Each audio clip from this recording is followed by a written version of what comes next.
Well, Exuma is also the hub for the historic launch of the Sand Dollar digital currency. The project presented this week by the Central Bank of the Bahamas is a cashless digital currency. It's also expected to allow for easy digital and convenient financial transactions. Governor of the Central Bank, John Roll, explained why Exuma was selected for the launch. We chose Exuma because we wanted to perfect the experience in one of the family islands where we know that there's not full access to financial services. And we also like the structure of Exuma with the keys, so it's a very scattered geography. It gives us the opportunity to experience what it is like to build out and rely on a communications infrastructure for payments transactions. We also want it to be physically separated from Nassau, where our IT systems are, because if we're providing services to Bahamas, we need to be able to provide the services to all of the communities remotely, and we need to be able to experience or to know that we've anticipated ways in which communicating with the peripheral versus the center could be challenged.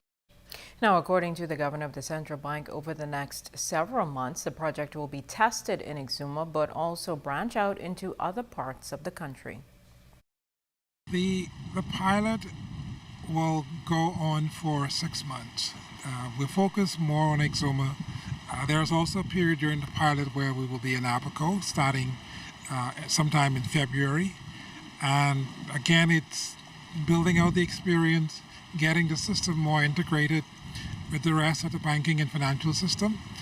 And after that point, by the middle of 2020, we expect to be in the position where we can begin to expand to the rest of the Bahamas.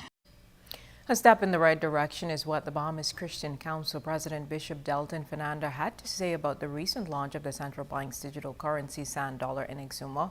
Fernanda telling ZNS News that with the second and third economies still reeling from the impact of Hurricane Dorian that left a price tag of more than $3 billion in damage, the focus now is on being more creative. Got to now think on platforms that we did not usually think in. I see the Sand Dollar has moved into phase. Obviously, it's not cryptocurrency, but I believe it's a test. It wasn't said, but I believe it's a test of how embracing we are as a society to the digital dollar. I believe just as we could put as much energy as we can in some of the delinquent areas, let's put it into creative areas. That's very creative. And if we can get that kind of thinking and that kind of mindset in our country, not only the cryptocurrency, the security that goes behind it, the offshore banking can go in another area that has not yet been touched.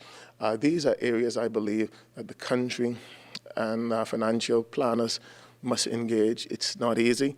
I wouldn't be behind this mic saying, but if we engage God and allow Him to guide us in our deliberation, I believe He'll give us the ability to solve our problems.